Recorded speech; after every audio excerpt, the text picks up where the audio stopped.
This is part of my Viewer's Choice series, where at the end of the year, my subscribers get to pick the topic, and Candice3654 requested a video about Scotland.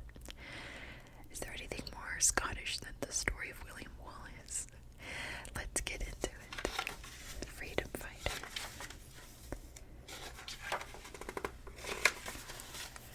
Prologue. Scotland during Wallace's youth. For 7 centuries, the people of Scotland have cherished and celebrated the memory of William Wallace. While some others view Wallace as an outlaw, in the eyes of the Scottish he is a national hero.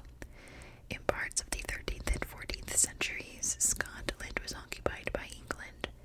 The Scots fought a series of battles to gain independence. Wallace emerged as one of the great freedom fighters of that age.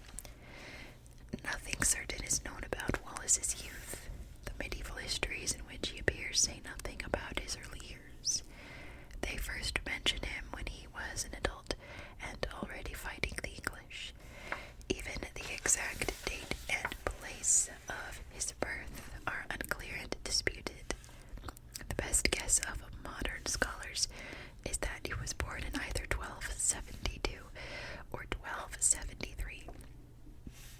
During Wallace's childhood and early manhood, Scotland underwent a series of dramatic and turbulent events. These events are fairly well documented, so even though his personal life in these years is a mystery, we do have a good idea of what he witnessed. These events may largely explain why he decided to devote himself to the cause of Scottish freedom. Still, it is important to point out that extremely little reliable information about Wallace survived him. So writers in the generations that followed added facts of their own. This created a bigger, more exciting story than the short, uncertain one that supported by the scant evidence. As a result, the William Wallace in modern books and films is to a large extent a legendary one. The aim of this book is to tell that legend while trying to separate facts from fiction wherever possible. Chapter 1: A King's Tragic Death. At the time of William Wallace's birth, Scotland was ruled by King Alexander III. A capable and popular leader, Alexander maintained a friendly relationship with England. One way he cemented the peace was to marry Margaret, a daughter of England's King Henry III. Sadly for Alexander, she died in 1275, when Wallace was about 3 years old. Scotland remained peaceful and prosperous until 1286, when sudden tragedy struck. On the night of March 19th, King Alexander, then 44, and some companions dined in Edinburgh Castle in east central Scotland. After eating, they decided to travel to Fife, a region 22 miles or 35 kilometers to the north. The men mounted their horses and followed a trail along high bluffs on the north side of the Firth of Forth, the mouth of the River Forth, which is like an ocean bay. It was a dark night, and sheets of rain were blowing in from the sea.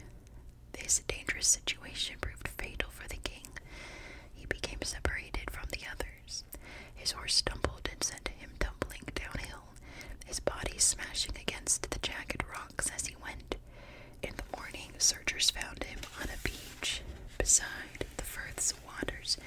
His neck was broken. The heartbroken Scots grieved for their lost monarch. Wallace, now about 14, and his family were almost surely among the mourners. Mixed with the sorrow were feelings of deep concern for the kingdom. Alexander had left no heir who could immediately take charge. His only living relative was a 3-year-old granddaughter named Margaret. Scotland's leading nobles met in hope of resolving the crisis. They appointed 6 guardians to govern the country until Margaret was old enough to rule.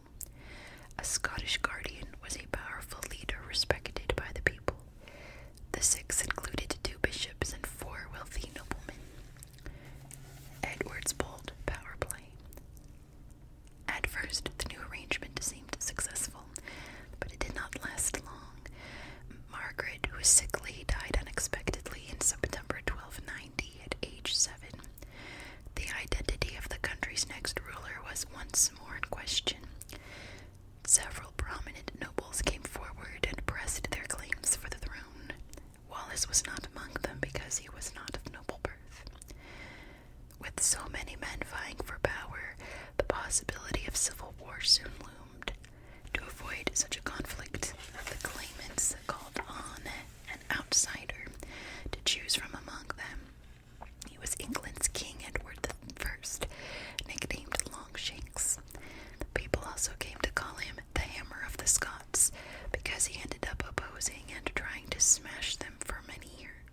defeated and scattered, King John saw no option but to surrender. In July 1296, he handed over his kingdom to the English. The triumphant Edward sent the disgraced Scottish king to England's most infamous prison, the Tower of London. There, John found himself alone in a dreary cell, cut off from most news about his countrymen. Edward tightened his grip on Scotland. In August, he summoned the leading Scottish nobles and churchmen to Berwick. In a triumphant tone, he forced them to swear allegiance to him. He then returned to England, confident that Scotland would cause him no more trouble. He was wrong. He had no way of knowing that an obscure Scot named William Wallace would soon rally the Scots in a daring bid for freedom. Chapter 2, From Outlaw to Freedom Fighter. It was no secret that King Edward had no love or respect for the Scots, and he was glad to put the conquest of Scotland behind him. It is said that as he was crossing the border into England, he remarked, "He who rids himself of bodily waste does a good job." I think we know what he was actually saying there. But Edward was far from rid of the Scots. They deeply resented Edward's recent suppression of them. As soon as he left, some Scots began to plot a rebellion. The first leaders of the uprising were high-born men. They included an influenced bishop named Robert Wishart and popular noblemen James the Stewart and Robert Bruce. The men soon viewed their high social standing as an obstacle, however. They had just pledged their loyalty to Edward and promised to keep the peace. That put them in an awkward and dangerous position.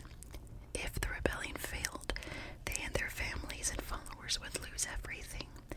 This may have been why they turned to William Wallace for help. They found that he was more than willing to risk his life for the cause of Scottish freedom. The Rogue of Selkirk Forest. There was likely another reason that Wallace swiftly rose to an important position in the resistance. He had gained a reputation as a formidable fighting man. How he acquired his military skills is unknown. Perhaps seeking money or adventure, he might have hired himself out as a soldier. Several small wars and rebellions occurred in Britain and Western Europe in the late 1280s and early 1290s. Wallace may have taken part in one or more of them. Wallace's military skills also may have come from his exploits as the leader of a band of outlaws. Several medieval chronicles suggest that in the early 1290s, Wallace was sort of like Robin Hood. The English Robin was famous for dashing through the forest to help the poor, slaying evil tax collectors with his trusty bow, and defeating the enemies of the rightful king. Such stories may be little more than folklore. The same may be true about the tales that picture Wallace as a heroic outlaw. However, some historians suspect that they contain at least some truth. The most famous version of how Wallace became an outlaw is likely fictional, but it may have been based on a similar event that was not recorded. It begins with his being in Irvine, in southwestern Scotland. He was fishing in a river when 5 English soldiers rode up and demanded he give them the fish he'd caught. Wallace offered them half, but they repeated their demand for the entire catch. Wallace wasn't the type of person who could be bullied, so a fight began. He drew his sword, and when a soldier lunged at him, he disarmed the man. But the others were soon upon him. In a brilliant display of fighting ability, Wallace killed 3 of the attackers. The other 2 escaped and reported the incident to the English authorities. Worried that he would be arrested, Wallace's relatives urged him to flee. He headed eastward into Selkirk Forest. There, many men flocked to him and helped him raid English lands. Wallace raises his head. The better documented episodes of Wallace's life began early in 1297, shortly after King Edward returned to England. In one medieval chronicler's words, Wallace raised his head. This meant that he suddenly rose from the realm of hearsay into the provable pages of history. The first event that Wallace into the public eye involved a woman's death. Medieval accounts claimed she was his wife and that her name was Marian Braidfoot. Some modern scholars think she might have been legendary, or at least that her role in Wallace's story might have been exaggerated. In any case, according to the medieval accounts, Wallace's and Braidfoot's marriage was known to only a few. But one of King Edward's followers, William Heselrigg, found out. Heselrigg, the sheriff of Lanark, which was north of Selkirk Forest, decided to hurt Wallace by killing his wife. Heselrigg stabbed Braidfoot to death. As her blood stained the floors of her home, Heselrigg burned it down. The news of Braidfoot's death soon reached Wallace. Filled with grief and rage, he screamed in agony and vowed to get revenge. He and some companions wasted no time in raiding Lanark and slaying the sheriff in a gruesome manner. According to the later medieval Scottish poet Blind Harry, whose account likely contains fictional elements, gathering together a band of desperate men, Wallace fell by night on the sheriff and his armed guard, hewed or sliced the sheriff into small pieces with his own sword, and burned Heselrigg's buildings and those within them. Joining forces. Heselrigg's dramatic slaying made his killer a high-profile leader in the Scottish resistance. Many patriotic Scots joined Wallace. As a medieval writer told it, he manfully devoted himself to the storming of the castles and fortified towns in which the English ruled, for he aimed at quickly and thoroughly freeing his country and overthrowing the enemy. Wallace's first target was Scone in central Scotland, just north of Fife. An important leader of the English occupation, William Ormsby, was stationed there. Ormsby managed to escape, but Wallace's success at Scone frightened other Englishmen in the region. Hearing of the renewed rebellion in Scotland, Edward was enraged. He sent a force of soldiers to arrest the leaders of the uprising. But once more the Scottish nobles backed down. Several of them surrendered without a fight and were carted away to English prisons. Wallace may have been disgusted by what he probably saw as a cowardly display by his countrymen. He continued to attack English strongholds. In August 1297, he laid siege to one of the most formidable of these, the castle at Dundee, a few miles east of Scone. Arrows and rocks from Wallace's men rained down on the fortress, whose soldiers finally surrendered. As Wallace swept through southern Scotland, he kept in touch with Andrew Moray, a fellow freedom fighter in the north. Moray had been captured by the English in the battle at Dunbar the year before. A few months later, he had escaped and made his way back to his home in northern Scotland. There he had gathered followers and begun attacking English-occupied towns and castles. Wallace and Moray joined forces at Dundee in September 1297. By this time, news had come that a large English army was heading northward toward Stirling, central Scotland. Wallace and Moray were determined to stop the invaders. Gathering their combined forces, they hurried westward toward Stirling. Chapter 3: The Battle of Stirling Bridge. The English were headed for Stirling because of its strategic location. It was in Scotland's narrow middle region, which divides the country's southern and northern sections. Heavily fortified Stirling Castle loomed on a high bluff overlooking the town. Anyone who commanded the castle and surrounding area controlled the main route into northern Scotland. Capturing Stirling would give the English a major advantage. The Scots would also benefit greatly from a victory at Stirling.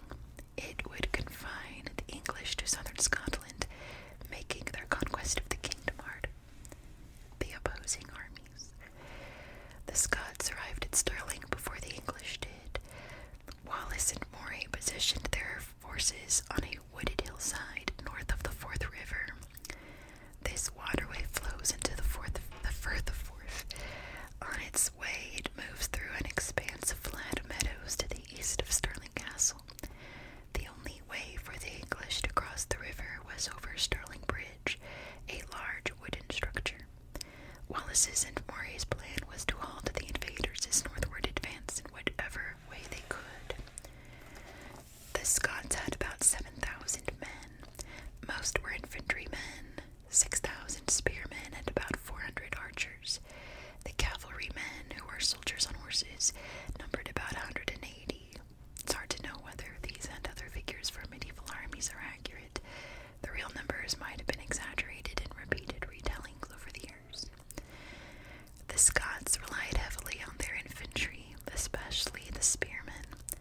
A more accurate term for them would be pikemen. Their spears were unusually long, from 12 to 14 feet, which is about 7.3 to 4.3 meters. Spears that long are also called pikes.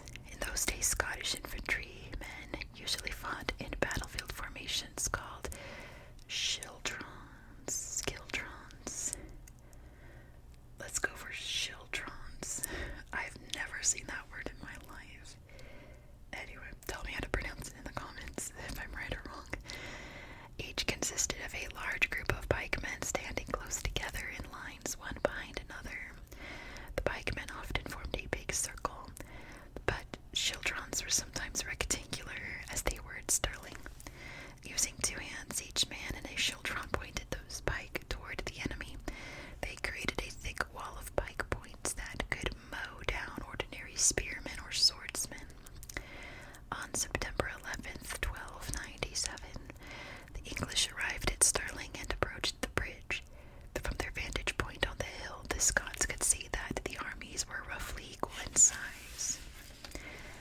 The English force had about 6,300 infantrymen, archers, swordsmen, and ordinary spearmen. There were also about 350 knights and other horsemen. Serious errors in judgment. Neither side enjoyed a numerical advantage. However, the Scots had another kind of advantage: the incompetence and overconfidence of the English commanders. King Edward had entrusted the campaign to John de Warenne, the Earl of Surrey, an experienced but third-star military leader. Aiding Warren was Hugh de Cressingham, Edward's treasurer in Scotland. Cressingham was a grossly overweight, arrogant, and talentless man. Imagine going down in history as that. Oh my goodness. Most Englishmen hated him nearly as much as the Scots did. Both Warren and Cressingham viewed the Scots as disorganized and ineffective fighters. They believed Wallace and Moray had no chance against English gentlemen like themselves. In addition to these errors in judgment, the English commanders made a serious tactical mistake. In preparation for battle, Wallace and Moray had already formed their schildrons about 2/3 of a mile or a kilometer north of the bridge. The English could see the schildrons with their murderous mass of pike points extending outward. Once given the order to attack, the Scots could easily reach the bridge in about 10 minutes. Ignoring this dangerous possibility, Warren and Cressingham told their troops to begin crossing the bridge. But the bridge was so narrow that only a few men could fit on it at one time, so moving the entire English army across the river would require hours. Slaughter on the riverbank. The English blunder must have been immediately apparent to Wallace and Moray. They waited patiently until about 2,000 of the enemy had crossed the bridge. Then Wallace ordered the Scots to attack. Like giant hedgehogs with their spines erect, the schildrons, bristling with pike points, surged forward. Seeing these frightening formations approaching, the English soldiers were gripped with fear. Backing up, they gathered in disorganized masses on the river's north bank. Some desperately tried to organize into a battle formation. Others panicked and tried to retreat over the bridge, but its narrowness allowed only a handful to escape. A few minutes later, the Scottish schildrons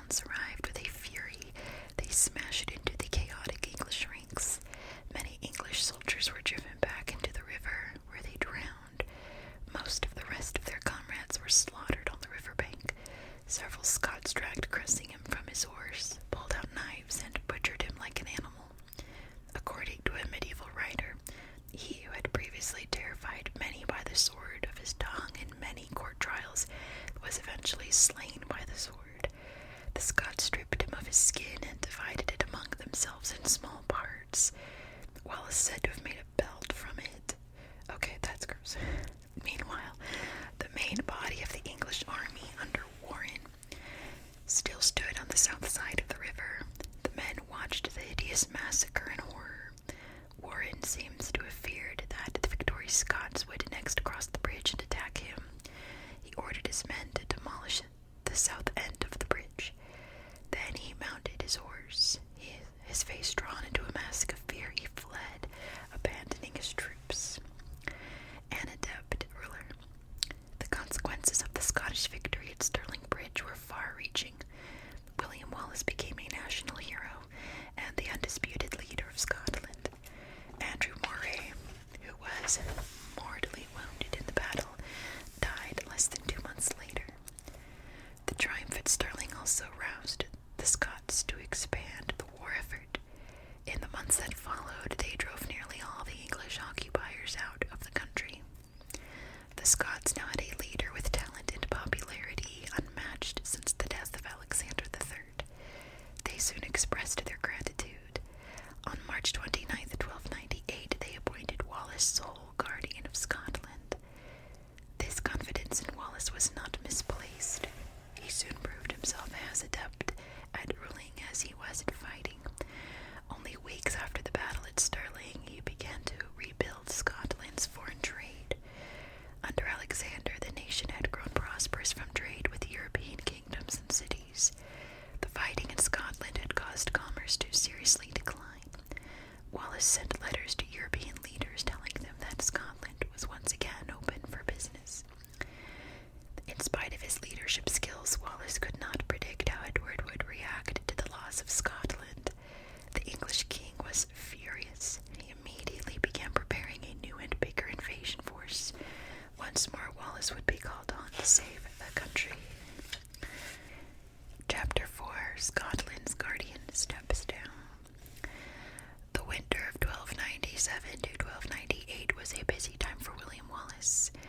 Not only did he become guardian of Scotland, he also was knighted. The identity of the person who knighted him is unknown. Medieval sources say only that it was a high-born Scottish earl. At that time, any member of the nobility could make someone a knight. Assault on northern England. Wallace also took the fight for Scottish independence directly to the English. That winter he gathered about 100 horsemen and about 3,000 foot soldiers. With them he crossed the border into northern England and pillaged the counties of Northumberland and Cumbria. Smoke poured into the sky and bodies littered the fields as many houses, farms, and villages throughout these regions were destroyed. Wallace especially wanted to capture Carlisle Castle in Cumbria. This stronghold was an important supply base for English invasions of Scotland. According to the medieval chronicler Walter of Guisborough, Wallace sent the castle's commander the following message: "I command you to have care for your lives and to yield this town and castle without bloodshed. If you do, I will grant you your lives and limbs and all your beasts. If you will not do this, I will immediately attack you and destroy you utterly." The commander refused to surrender, so the Scots prepared for a siege. It never took place, however. Wanting to avoid getting bogged down too long in Cumbria, Wallace decided to lead most of his forces southward into Durham County. Fortunately for the English, a heavy snowstorm stopped the invaders. Caught in below freezing temperatures and blinded by the howling blizzard, Wallace and his men returned to Scotland. The Battle of Falkirk. During the same months, King Edward and other English leaders were not idle. All across England, many soldiers were being recruited. The king was determined to punish the Scots for their victory at Stirling Bridge and to regain control of Scotland. Having raised an army, Edward began his northward march on May 1298. He entered southern Scotland in July. Wallace was aware of the English advance. He too had been raising troops. He correctly reasoned that Edward would first try to recapture Stirling Castle. That would give the English a strong base from which to attack both southern and northern Scotland. Wallace positioned his army to the south of Stirling, near the town of Falkirk. At first, Edward had no idea where the opposing army was. Then one of his spies told him where Wallace's forces were camped. The English army arrived at Falkirk just before dawn on July 22nd, 1298. Later that morning, Edward and his officers could see the Scots. The best guess of scholars is that they were in a meadow, about a mile or 1.6 kilometers away, in front of a forest called Calendar Wood. It was clear that this time the English had the numerical advantage. Edward had about 2,250 cavalrymen and nearly 13,000 infantrymen. Wallace had barely 500 cavalrymen and only 9,500 infantrymen. The Scots formed four large circular schildrons. Between these, Wallace placed most of his archers. Riding back and forth on his horse, he delivered a rousing battle speech that echoed across the fields. "They can take our lives, but they can never take our freedom." Minutes later, Edward's cavalrymen attacked. Thundering across the meadows, they created a startling and scary image. Fearing certain death, most of the Scottish horsemen, including Wallace, retreated from the field. Then the English horsemen charged toward the waiting schildrons. The Scottish infantrymen dug in their heels and bravely held their ground. Their attackers could make no dent in the sturdy walls of outward-pointing pikes. For a while the fight remained a stalemate, while a deafening din of pounding hoofs and soldiers' shouts filled the air. Then Edward brought up his archers, which numbered almost 6,000. Some wielded English longbows, which fired traditional arrows. Others carried crossbows, which unleashed large lethal darts called bolts. In volley after volley, the arrows and bolts poured onto the Scottish infantrymen. This caused mass deaths in the schildrons' ranks, which heaved back and forth under the relentless rain of missiles.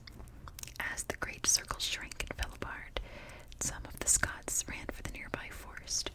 The English horsemen pursued and mercilessly killed many of them. A damaged reputation. The number of casualties suffered by both sides at Falkirk remains uncertain. There is little doubt, though, that thousands of Scots died in the battle. Edward had won a stunning victory. Yet the king realized that Scotland was far from beaten. He managed to recapture Stirling Castle. His forces raided and burned many towns in southern Scotland, but most of the northern islands remained beyond his grasp. In a letter sent in August 1298 to Edward's treasurer, an English officer at Edinburgh Castle wrote, "A number of rebellious Scottish earls and lords who are on the northern side of the Firth of Forth have come to this side. Today they are in Glasgow. They intend to raid towards the border, as is reported among them and their people who are in the forest." Although the Scottish resistance was still intact, Wallace's reputation was not. Many Scots still respected him. They admired his continued devotion to the cause for freedom. But the horrific losses at Falkirk had dealt that cause a devastating blow. Most felt that they could no longer trust Wallace with his leadership. Wallace seems to have understood this reality. He did the honorable thing and stepped down from the office of guardian. As a later medieval writer said, Wallace chose rather to serve with the crowd, put himself at the people's level, than to be a ruler over them, to their ruin and the grievous harm of the people. So not long after the Battle of Falkirk, at the Water of Forth, he, of his own accord, resigned the office and charge which he held of guardian. That was weirdly phrased, but I get it. Wallace goes to Europe. Even before he resigned, Wallace did not pretend to be Scotland's king. He still strongly supported John Balliol's title to that office. King John had abdicated the throne in 1296. After being released from the Tower of London, he had been allowed to settle in France, but Wallace and many other Scots remained true to him. They clung to the notion that he would someday return and reclaim the throne. Hoping to help make that happen, in 1299, Wallace went to Europe. He visited France, Norway, Italy, and perhaps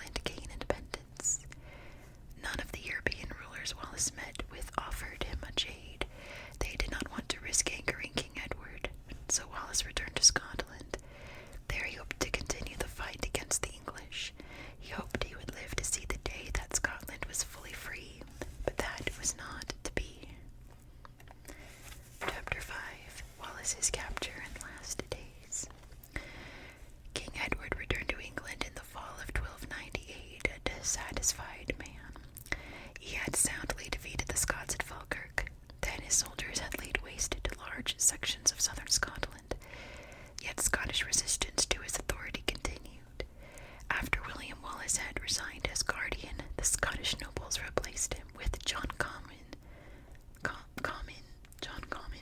and Robert Bruce. In the years that followed, a series of other men took on the job of guardian.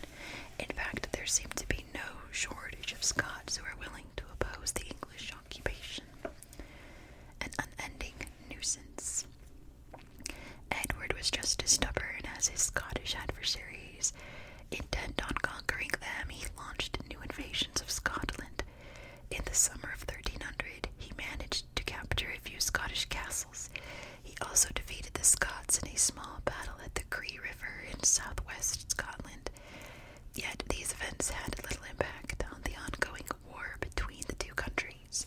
Scotland remained rebellious and a seemingly unending nuisance to Edward. Hoping to rid himself of the problem, he entered Scotland again the following year, but this operation was even less successful than the preceding one. Edward achieved a great deal more when he invaded Scotland yet again in 1303 to 1304. His forces overran large parts of the country. Even much of the Northern Highlands region came under his control. Edward was so successful that most of the main Scottish leaders surrendered. Wallace was not among them. He refused to give up the fight. For a while, he was the only major Scottish figure who kept the rebellion alive. In part, this was because Edward had promised to give clemency to other Scottish leaders who surrendered, but he had refused to offer clemency to Wallace. Wallace's capture. Edward hated Wallace and set his sights on capturing and making an example of him. To this end, Edward threatened to banish John Comyn and several other Scottish lords if they did not help him hunt Wallace down. The king said he would show more favor to the man that shall have captured Wallace. This favor would consist of shortening his term of exile, diminishing the amount of his ransom, or otherwise lightening his liabilities or burdens. Comyn and other Scottish leaders refused to go after Wallace, and he remained at large. Most of the time he was in hiding. Some evidence suggests that from time to time he emerged to conduct raids against the English occupiers. But not all of the high-placed Scots who knew Wallace were willing to protect him. On August 3rd, 1305, John Menteith, a knight and the son of a Scottish lord, made sure Wallace would be captured. At midnight, Menteith led a small force of English soldiers to the place where Wallace was sleeping. A fight began. Using his bare hands, Wallace broke a soldier's back and smashed another skull, sending the men sprawling to the floor. More attackers came at him, and he resisted with every ounce of strength, but the odds against him were too great. Still thrashing and struggling, he was dragged away in chains. Wallace's execution. The soldiers took Wallace to London. There Edward enjoyed the public spectacle of his enemy's condemnation and execution. On August 23rd, the English government produced a list of charges against Wallace. The charges included a wide range of crimes. Among them were killing the sheriff of Lanark in 1297, invading northern England, and fighting battles against King Edward. The charges were no more than a formality. Only minutes after they were read aloud, the judges, picked by Edward, sentenced Wallace to death. The sentence was carried out the same day. In a disgusting display of cruelty, Wallace was hanged, disemboweled, decapitated, and cut into pieces. His memory lives. William Wallace's final suffering, like his tireless efforts to free Scotland, was not in vain. The Scots continued to resist the English occupation. In 1306, less than a year after Wallace's death, Robert Bruce proclaimed himself King of Scotland. In 1314, at Bannockburn near Falkirk, Bruce soundly defeated Edward's son and successor, Edward II. In 1328, King Edward III gave up all English claims to Scotland, making it a free nation. In the centuries that followed, each new Scottish generation honored Wallace as one of the nation's great heroes and added new stories to the growing Wallace legend. In 1869, the Scots erected a monument to him. With its spires soaring about 220 feet, or 67 meters into the sky, it stands at Stirling, the site of his greatest victory. Wallace's courage and determination also inspired people around the world. He became the subject of countless poems and books, as well as the Oscar-winning 1995 film Braveheart. Wallace's memory also lives in Scotland's Declaration of Independence. Known as the Declaration of Arbroath, it was written 15 years after Wallace's death. Its most famous lines closely echo Wallace's feelings about human liberty. As long as but 100 of us remain alive, never will we on any conditions be brought under English rule. It is in truth not for glory, not riches, nor honors that we are fighting, but for freedom, for that alone, which no honest man gives up, but with life itself. And that is the